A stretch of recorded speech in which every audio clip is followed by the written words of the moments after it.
What's up, Hans family?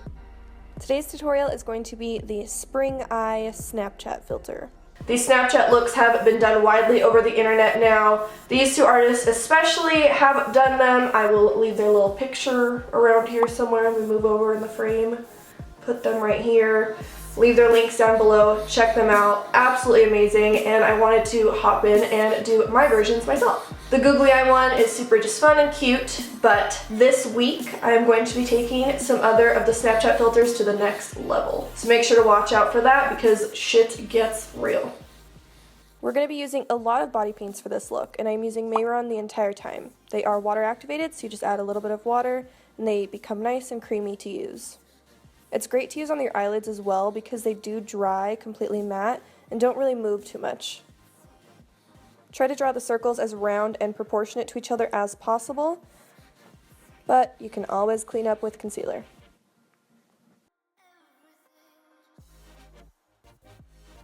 On the actual Snapchat filter, it's just two black holes in front of your eyes, but I wanted to make them look a little more sunken in. So using these two shades from Makeup Geek, I'm going to start out with the lighter one, going kind of more all around the black circle, and as I get closer to it, really darken it up. You can see here is the picture that I had with the filter on a couple weeks back when I took it. And the eyes do generally go past our chin, but I wanted to just draw them on my face. So using white body paint, draw them where you want. I did one a little lower just because it's a little more interesting to not have it so symmetrical. I did start with one side of the springs, as you can see, and started working on the other side. I did look at the reference picture to see exactly how the springs went, but again, I changed it up a little bit to fit my face. That's what's so great about painting on your body, is taking a picture and not using it so literal and making it fit you. You feel what I'm putting down? We do want the spring to look pretty three-dimensional, so as it's coming off of that hole, as it would start getting closer to the eye, the springs would stack a little bit and not be quite so circular. More of an oval shape. Clean up your lines a little bit with paint if you need to, because God knows I hate line work. I am one messy lady, so I rarely get those lines perfect the first time.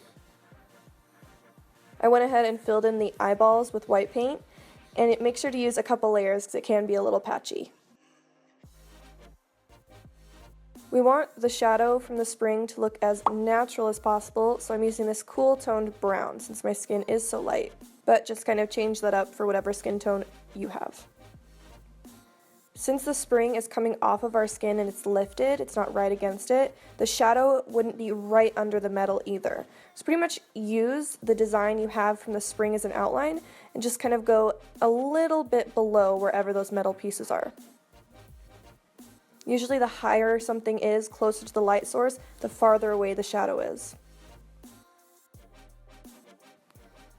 The eyeball itself needed some shading, so I went with this cool gray from Makeup Geek, just to mainly focus on the top and the middle portions. I'm also mixing a little bit of white eyeshadow in there to blend it real good. It's pigmented as fuck, so I really had to blend it out.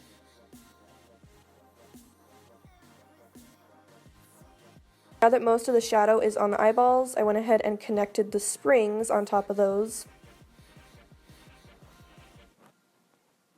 And on the filter, they had these little kind of aqua bluish green eyes, and the irises are towards the bottom of the eye, so I'm just filling those in.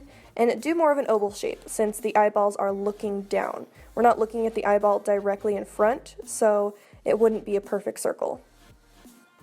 Darken around the edges, and same exact thing with the pupil. Do more of an oval, but don't do it quite in the center again, because we're looking at the eyeball from the side. Use a little bit of white mixed with the blues and greens you use just to add a little bit more dimension. And then add white glossy highlights on either side of the eye.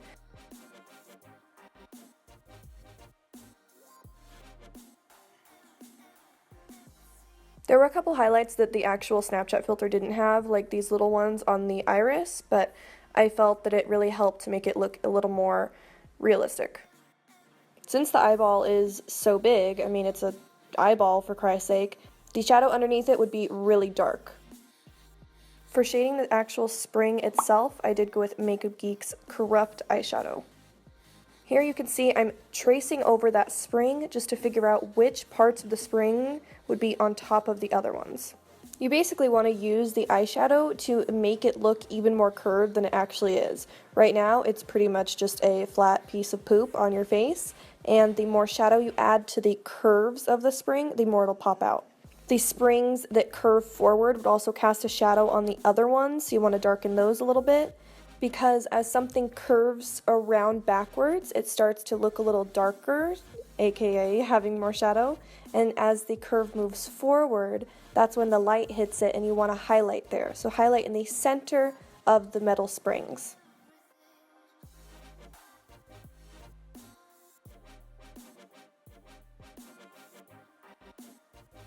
And that's that. Now you have springy, creepy eyes. Thank you guys for watching. Please subscribe if you haven't already, and make sure to watch out later this week for my next video.